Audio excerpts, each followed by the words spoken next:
Hello everyone. अपन लगभग और 4 minute कर चुके हैं। फर्स्ट मिनट का एक टॉपिक बाकी था, CLT सेंट्रल लिमिट थ्योरम। आज वो पढ़ लेते हैं, ठीक है। तो सेंट्रल लिमिट थ्योरम, इसका स्टेटमेंट, अगर स्टेटमेंट आता है तो तुम्हें ये करना है, प्रूफ मैं बाद में बताऊंगा।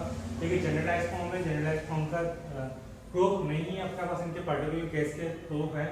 तो सबसे पहले सेंट्रल लिमिट थ्योरम एक है कि कोई भी एक्स आई, मतलब एक्स आई इंडिपेंडेंट रैंडम वेरिएबल से x1 x2 xn तक एक्स आई इस टाइप से इंडिपेंडेंट रैंडम वेरिएबल है, जिससे पर की ई एक्स आई की म्यू आई मीन है। मतलब इसका मीन क्या है, x1 का मीन μ1, x2 का μ2, x3 का μ3, xn का μn। As and variance of x i sigma i square, मतलब x1 का वेरिएंस हो जाएगा सिग्मा 1 स्क्वायर, x2 का सिग्मा 2 स्क्वायर, ऐसे। Then under certain very general condition, कि एक सर्टेन मतलब एक जनरल कंडीशन के अंदर जो रैंडम वेरिएबल एस है वो अपन ने ऐसे लिया है, इन सबको ऐड किया है x1 plus x2 plus xn तक। तो ये एसिम्प्टोटिकली नॉर्मल होगा, इसके साथ मीन तो म्यू हो जाएगा, वेरिएंस सिग्मा स्क्वायर हो जाएगा, ठीक है। तो मतलब अगर इसको ऐड करेंगे तो इनका मीन भी ऐड हो जाएगा और इनका वेरिएंस भी ऐड हो जाएगा। मतलब म्यू क्या हो जाएगा, sum of mu i, and sigma square क्या हो जाएगा, sum of sigma i square. Next क्या है, डी माइवर्स लाप्लास थ्योरम। ये इसका पर्टिकुलर केस है, ये इसका प्रूफ नहीं है। और अगर एग्जाम में डायरेक्टली ये पूछा जाए डी माइवर्स लाप्लास थ्योरम तो तुम्हें ये करनी है, या फिर ये स्टेटमेंट दे दिया जाए तब करनी है। CLT का प्रूफ ये नहीं है, CLT का प्रूफ मैं बाद में बताऊंगा। अभी डी माइवर्स लाप्लास थ्योरम क्या है कि एक्स स्टेप्स दे देता है 1 और 0, मतलब प्रोबेबिलिटी Q होगी तो 1 और प्रोबेबिलिटी Q है 0, ठीक है। ये एक्स स्टेप पे देगा, हम सिर्फ दो ही कंडीशन है, सक्सेस और फेलियर। सक्सेस के लिए 1 कर देंगे, फेलियर के लिए 0। सक्सेस की प्रोबेबिलिटी हमेशा 1 E मानते हैं, फेलियर की प्रोबेबिलिटी हमेशा Q मानते हैं। तो then the distribution of random variables, मतलब इनको ऐड करके ये x है सभी का, तो x1 भी ऐसा होगा, x2 भी ऐसा होगा, x3 भी, सब लगभग सेम ऐसा होगा। तो Sn क्या हो जाएगा, x1 plus x2 plus xn, जहाँ पर x is इंडिपेंडेंट वेरिएबल, मतलब सारे इंडिपेंडेंट वेरिएबल है। इज एसिम्प्टोटिकली नॉर्मल, मतलब ये n टेंड्स टू इंफिनिटी पे नॉर्मल को टेंड्स करेंगे, मतलब नॉर्मल डिस्ट्रीब्यूशन बन जाएगा। तो नॉर्मल डिस्ट्रीब्यूशन बनने के लिए अपन हमेशा क्या करते हैं, n tends to infinity normal के लिए MGF का यूज करते हैं। तो इसका MGF निकालेंगे किसका, xi का। तो xi का MGF क्या होगा, mx i t n। क्या लिखते हैं MGF को, a की एक्सपेक्टेशन और a की पावर t xi। तो एक और लेंगे, अब इसमें दो ही केस है, एक तो 1 और एक 0, तो e की पावर t 1 और 0 ये। तो ये क्या हो जाएगा, q प्लस p e की पावर t। अब इसका सम निकालना है, MGF ऑफ सम। अपने को तो इसका निकालना है, पहले सिर्फ एक सिंगल का निकालना है xi का, फिर इसके सम का निकालना है। तो सम का क्या हो जाएगा, ms and t, m x1 plus x2। अब जब ऐड होता है तो MGF प्रोडक्ट में चेंज हो जाते हैं, तो ये प्रोडक्ट में अलग अलग चेंज। अब ये क्या है, सब इंडिपेंडेंट है, आइडेंटिकल है, सारे जितने भी है सब 1 0 1 0 पे ही होंगे, और इंडिपेंडेंट इसने दे रखा है, तो इंडिपेंडेंट और आइडेंटिकल ये दे रखे हैं, तो ये सारे एक जैसे ही होंगे। तो ये कितने हैं टोटल n, तो mxi की पावर n, mxit की वैल्यू क्या है ये, तो इसकी पावर n लगा देंगे। तो MGF ऑफ सम Sn का MGF कितना निकला ये। अब यूनिकनेस थ्योरम से क्या होता है कि ये जो है ये किसका है, ये है अपने पास बाइनोमियल का, बाइनोमियल डिस्ट्रीब्यूशन का है। तो ये जो है ये Sn किसको मतलब किसके इक्वल होगा, बाइनोमियल के डिस्ट्रीब्यूशन के लिए। तो एक्सपेक्टेशन ऑफ Sn क्या हो जाएगी, इसकी बाइनोमियल की होती है np, तो ये म्यू होता है म्यू, यहाँ वेरिएंस सिग्मा स्क्वायर, तो वेरिएंस कितना हो जाएगा np3। अब अपन स्टैंडर्ड वेरिएट मानेंगे, क्या होता है z equal to Sn minus expectation of Sn upon root variance of Sn, मतलब स्टैंडर्ड डेरिवेशन। तो Sn minus mu upon sigma. इसका MGF क्या होगा, MGF t का, जैसे अपन नॉर्मल निकालते हैं e की power minus mu ut upon mu t है ये, upon sigma MSn t upon sigma. अब म्यू की वैल्यू जो है, सिग्मा वैल्यू ये है, ये इस टाइप से लिख दिया। अब इसको खोलेंगे, पहले भी खोल चुके हैं अपन इस टाइप से बाइनोमियल में। जब बाइनोमियल को अपन ने नॉर्मल का लिमिटिंग केस किया था तो सेम यही काम किया, यहाँ पे वैसे ही आएगा। चाहो तो इसका दो तरीका, लोग लेंगे, लोग इधर भी ले लो, n आ जाएगा, खोलेंगे तो वैसे कट जाएगा, या फिर डायरेक्टली कर लो n टेंड्स टू इंफिनिटी पे। n टेंड्स टू इंफिनिटी पे क्या हो जाएगा, ये हायर टर्म्स है, ये कैंसिल हो जाएगी, इसका कोई जरूरत नहीं, सिर्फ ये बचेगा। इसका limit n tends to infinity पे क्या होता है, ये limit n tends to infinity पे इसकी वैल्यू e की पावर n/2 होगी। e की पावर n/2 है तो यही अपने को होता है इसके अंदर।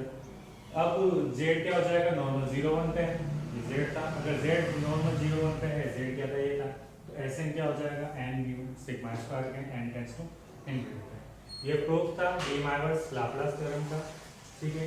इसके बाद जो मेन CLT थ्योरम है उसका प्रूफ करते हैं अपन, ठीक है।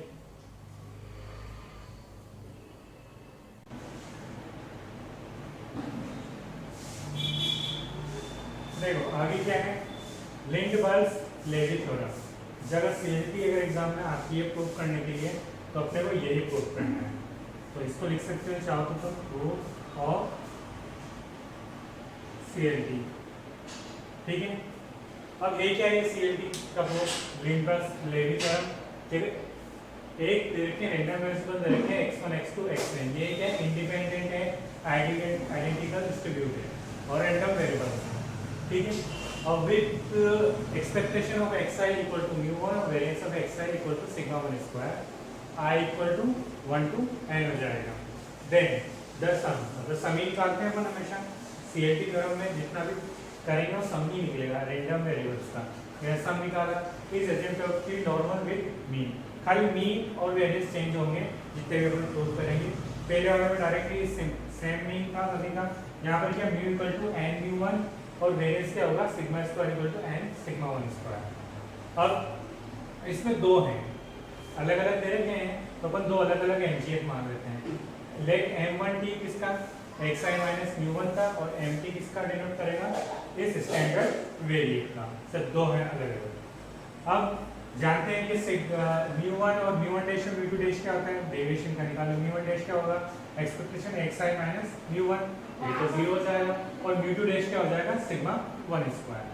सिंपली बस ये इतना लिखा हुआ है।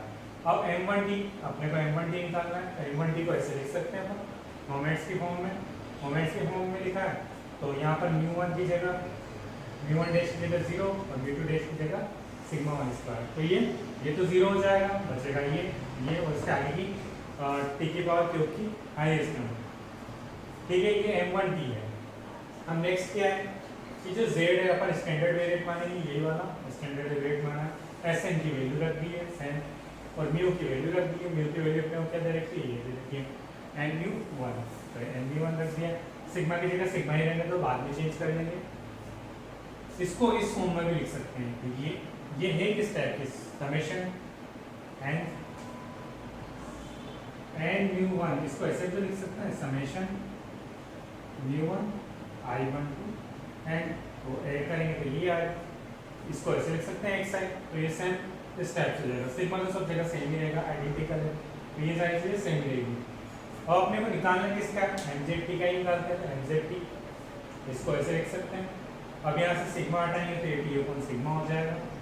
अब ये क्या है, एड में मोमेंट जनरेटिंग फंक्शन क्या होता है, एड में प्रोडक्ट में चेंज होता है, इसको प्रोडक्ट में चेंज किया। ये क्या चीज़ है, ये m1t है, अपन ने इसको लिख रखा था ऊपर, ये रहा mgf of xi minus μ1, m1t है इसकी जगह m1t लिखो। अब ये आइडेंटिकल है, सब जगह सेम चलेगा, तो ये n पावर में चल जाएगा। अब सिग्मा को अपने को सिग्मा 1 में चेंज करना है, सिग्मा को सिग्मा 1 में चेंज किया तो क्या हो जाएगा, √n सिग्मा। इसको खोलेंगे तो ये टर्म आएगी, ये n की पावर माइनस 3/2 आगे चलता जाएगा, अदर्स पावर से इसकी। अब वही limit n tends to infinity, इधर भी लगाया इधर भी लगा दिया, तो e की पावर t² 2 हो जाएगा। इसका मतलब जो mzt है वो ये मिल रहा है, तो z किसके लिए, नॉर्मल 0 1 के लिए होगा। अगर z नॉर्मल 0 1 के लिए है तो Sn किसके लिए हो जाएगा, n म्यू सिग्मा स्क्वायर, जहाँ मीन क्या है n μ1 और सिग्मा स्क्वायर के n सिग्मा 1 स्क्वायर। ये तुम्हारा CLT का प्रूफ है, एग्जाम में आता है तो तुम्हें यही वाला करना है, इससे पहले वाला इसका पर्टिकुलर केस है, ठीक है। अब इसका एक और है, इसके एप्लीकेशंस हैं और कुछ रिलेशंस है, वो पढ़ लेते हैं। देखो नेक्स्ट क्या है, application of central limit theorem, ठीक है। एप्लीकेशन है कुछ, जिस एप्लीकेशन है, फर्स्ट एप्लीकेशन अपने पास क्या है, तो x1 x2 xn identical independent derivatives है। सॉरी डिस्ट्रीब्यूटेड है। तो ये क्या है, बाइनोमियल आर पी पे है, पर जैसे x1 जो है वो भी बाइनोमियल आर पी पे है, x2 जो है वो भी बाइनोमियल आर पी पे है।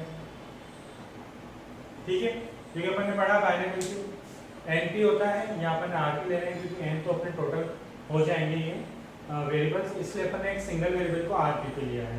तो ठीक है, ये आर पी पे एंड ऐसे जो है वो x1 plus x2 plus xn है। तो देन उसके बाद इसकी एक्सपेक्टेशन क्या नहीं होगी और वेरिएंस क्या होगा निकालना। Expectation Sn summation expectation of xi i1 to n, और एक्सपेक्टेशन क्या होती है इसकी बाइनोमियल की np होती है, या r और p वेरिएबल है तो rp हो जाएगी। टोटल कितने हैं आइडेंटिकल है तो nrp हो जाएंगे। वेरिएंस सेम ऐसे, वेरिएंस इसका क्या होता है npq, यहाँ rpq है, ये सारे आइडेंटिकल है तो nrpq हो जाएगा। अब hence limit n tends to infinity, probability a to b के बीच की निकालनी है, और ये अपन ने स्टैंडर्ड वेरिएट क्रिएट किया है। स्टैंडर्ड वेरिएट क्या होता है, z equal to x minus mu upon sigma, यही होता है। तो यहाँ पर x की जगह क्या है अपने पास Sn, म्यू की जगह क्या है nrp हो गया, और सिग्मा की जगह रूट nrp हो गया, ये इससे। तो पाई डी माइनस पाई हो जाएगा, और यहाँ पाई क्या है नॉर्मल डिस्ट्रीब्यूशन, ये नॉर्मल डिस्ट्रीब्यूशन को टेंस करेगा n टेंस टू इंफिनिटी। अभी अपन ने देखा था अगर n टेंस टू इंफिनिटी है तो एसिम्प्टोटिकली कहाँ पहुँच जाता है, बाइनोमियल वाला वो नॉर्मल में पहुँच जाता है, तो फाइव माइनस फाइव हो जाएगा। पाई क्या है normal distribution function. Second application क्या है कि y जो दे रखा है बाइनोमियल वेरिएट है np पे, ठीक है, तो np पे क्या हो जाएगा ये sin yn minus np root np cube b। यहाँ पे अपन जो एक सिंगल y1 को मानेंगे, ये मान लेते हैं अपन सिंगल y1 है वो b1t पे, y2 b1t पे, इस टाइप से आइडेंटिकल है। तो सेम जो अपन ने यहाँ किया है, यहाँ r की जगह 1 रखेंगे, पूरा सेम वैसा का वैसा वो ये कनेक्ट हो जाएगा, और ये प्रूव करना है इसमें। c वाले में क्या होगा कि yn जो है वो पॉइसन डिस्ट्रीब्यूशन को कर रहा है, जहाँ पर इसका वेरिएबल क्या है n है, तो देन ये, तो यहाँ पर पॉइसन में क्या होता है एक्सपेक्टेशन ऑफ x क्या होता है इसमें लेमडा, और एक्सपेक्ट वेरिएंस ऑफ x क्या होता है लेमडा, मीन और वेरिएंस सेम होते हैं, तो यहाँ पर n और रूट n हो जाएगा, सेम वही है। इस तरह से सोल्व करेंगे तो अपने पास हाफ आएगा, ये प्रूफ करना होता है। प्रूफ जैसे ये दोनों ये किया है ऐसे ये दोनों सेम वैसे ही होंगे, ठीक है। ये तुम्हारे application of central limit theorem. अब सबसे इंपॉर्टेंट है relation between weak law of large number and CLT central limit theorem, दोनों के बीच के रिलेशन। तो दोनों के क्या है कि ये दोनों identical independent distributed random variables के लिए होल्ड करते हैं। कैसे, जिसका फाइनाइट मीन न्यू होता है वेन सिग्मा स्क्वायर है। प्रूफ करने का तरीका सिंपल है कि अपन ने इसको पहले सीएलटी से स्टार्ट किया, सीएलटी ऐसा होता है एन यू अपॉन एन, अब दोनों जगह n से डिवाइड कर दिया, जो n है Sn अपॉन n क्या हो जाएगा xn में, और ये क्या हो जाएगा ये Sn से बड़ा है। Next sigma upon root n से दोनों तरफ मल्टीप्लाई कर दिया, ये तो क्या हो जाएगा स्टैंडर्ड वैल्यू, और ये सेम ऐसे कैसा, ये standard value weak law of large number में अपन ने यही वाला पढ़ा है, तो अपन ने इसलिए इससे इसको ऐसा बनाया। इससे बनाएंगे तो z क्या नॉर्मल डिस्ट्रीब्यूशन पे होता है 0 1 पे, तो ये इसको इधर करेंगे तो 1 माइनस हो जाएगा, 1 माइनस है वो, ये बन गया weak law of large number. और ये प्रूफ अपने काम किया था सीएलटी में, तो इन दोनों का रिलेशन है, दोनों तरफ से होल्ड करते हैं, weak law of large number hold करता है और सीएलटी भी होल्ड करता है। कब, तब जब इंडिपेंडेंट भी हो और आइडेंटिकल भी हो। अब नेक्स्ट जो है उसमें क्या है कि xn जो इंडिपेंडेंट रैंडम वेरिएबल्स है, मतलब इंडिपेंडेंट है आइडेंटिकल नहीं है। अगर आइडेंटिकल नहीं है तो सीएलटी को होल्ड करेगी, लेकिन weak law of large number hold नहीं करेगा। नेक्स्ट ये एक नंबर में पूछी जा सकती है क्रेमर्स थ्योरम। क्रेमर्स थ्योरम क्या है कि दो सीक्वेंस है अपने पास रैंडम वेरिएबल के xn एंड yn। xn जो है वो लिमिटिंग केस में एक्सपेक्टेंस होगा, और yn जो वो कांस्टेंट पे होगा अंडर प्रोबेबिलिटी में। तो xn अपॉन yn इनका रेशियो वो लिमिटिंग केस हो जाएगा x अपॉन c का, जब c नॉट इक्वल टू 0। ये सिंपली क्रेमर्स थ्योरम में एक नंबर में पूछी जा सकती है, इससे ज़्यादा नहीं पूछी जा सकती। रिलेशन पूछा जा सकता है और इसकी एप्लीकेशन पूछी जा सकती है। ये CLT सिर्फ इतना है, सिर्फ इसके 2 एग्जाम्पल बच रहे हैं, वो 2 एग्जाम्पल अपन अभी कर लेते हैं जिसमें CLT खत्म हो जाएगा। देखो नेक्स्ट क्या है, एग्जाम्पल दे रखे हैं, 2 एग्जाम्पल है, ये दोनों है काफ़ी इंपॉर्टेंट है दोनों, और 2 ही एग्जाम्पल हैं CLT के। फर्स्ट एग्जाम्पल क्या है कि x1 x2 xn पॉइजन वेरिएट्स दे रखे हैं, उनके पैरामीटर्स लेमडा, क्योंकि मीन भी होता है उसका पैरामीटर लेमडा ही चलता है, जैसे बाइनरी में NP चलता है, यहाँ पर लेमडा चलता है। तो अपने पास CLT का यूज करते हुए इसका एस्टिमेशन निकालना है कि जो Sn होगा वो 120 से 160 के बीच में उसकी प्रोबेबिलिटी कितनी होगी। जहाँ पर Sn क्या है, इन सबका है, Sn अपन इसमें आईडी लिखते हैं, और लेमडा की वैल्यू 2 दे रखी है और n की वैल्यू 75 दे रखी है। अब देखो जितने भी एक्साइज है वो पॉइजन डिस्ट्रीब्यूशन को फॉलो करते हैं, तो इनकी एक्सपेक्टेशन कितनी हो जाएगी लेमडा, वेरिएंस कितना हो जाएगा लेमडा। तो इनका टोटल एक्साइज का है तो एक एक का, तो टोटल Sn का कितना हो जाएगा n लेमडा, और वेरिएंस कितना हो जाएगा n लेमडा। अब CLT थ्योरम से let's the clearly, CLT theorem से क्या होगा, Sn जो है वो नॉर्मल किसके अकॉर्डिंग होगा, n लेमडा से, n लेमडा दोनों। तो n की वैल्यू क्या हो जाएगी mu 150 and sigma 1 sigma square n. क्यों n लेमडा की वैल्यू, लेमडा की वैल्यू क्या है अपने पास 2 और n की 75, n लेमडा 150 और ये भी 150, तो इनका मीन क्या हो जाएगा 150 एंड सिग्मा स्क्वायर वेरिएंस भी हो जाएगा 150। तो अपने को वैल्यू किसकी निकालनी है 120 से 160 के बीच में, ठीक है। अब इसको स्टैंडर्ड वेरिएट में चेंज करें तो Sn क्या हो जाएगा z में, और ये हो जाएगा 120 माइनस 150 अपन रूट 150 ऐसे ये। अब इनकी वैल्यू क्या हो जाएगी -2.75 एंड 0.85। अब जैसे अपन नॉर्मल में एरिया निकालते हैं वैसे निकालेंगे यहाँ पर। अब इनको 2 कर लेंगे, एक तो इसको दो -2.75 से 0 तक, और इसको 0 से 0.85। अब नॉर्मल डिस्ट्रीब्यूशन इस टाइप से होता है,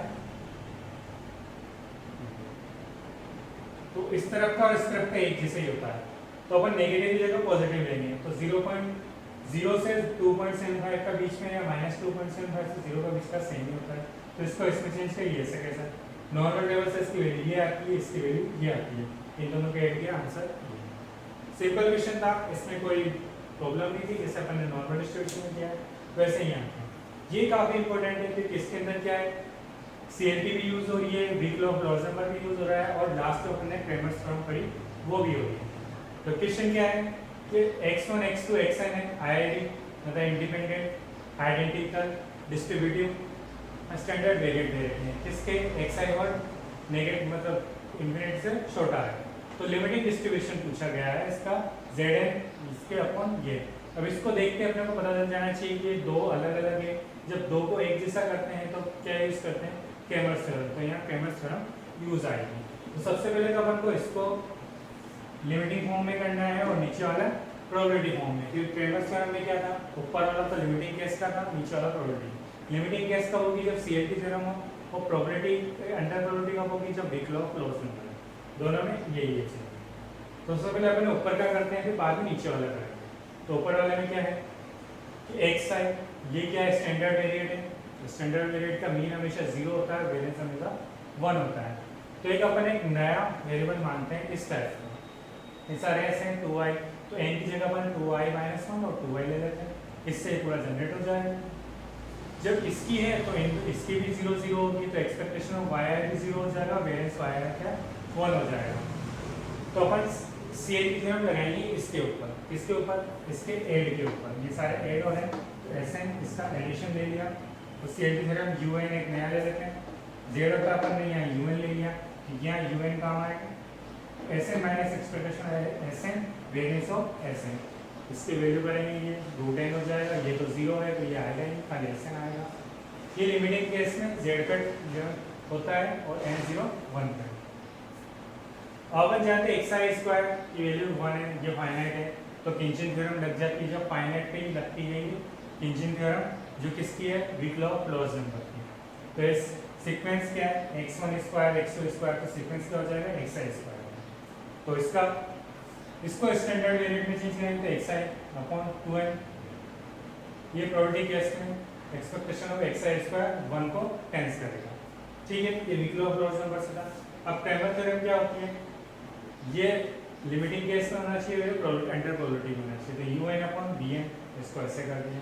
लेकिन अपने को यहाँ रूट एन चाहिए, यहाँ पे क्या आ रहा है 2 रूट एन, ठीक है। तो 2 को इधर लेके जाएंगे तो z/2, तो यहाँ 1 है तो ये 1/4 हो जाएगा। और ये क्वेश्चन था और ये अपने को करना था। यहाँ तुम्हारा CLT खत्म है, स्टैटिक्स का पार्ट खत्म हो रहा है, सिर्फ एक यूनिट बाकी है, स्टैटिक क्वालिटी कंट्रोल, और एक थ्योरम एक टॉपिक बाकी है कोवेरिएंस मैट्रिक्स, उसको अपन बाद में पढ़ेंगे। नेक्स्ट क्लास से अपन फ्लूइड डायनामिक्स पढ़ेंगे, ठीक है। आज के लिए बस।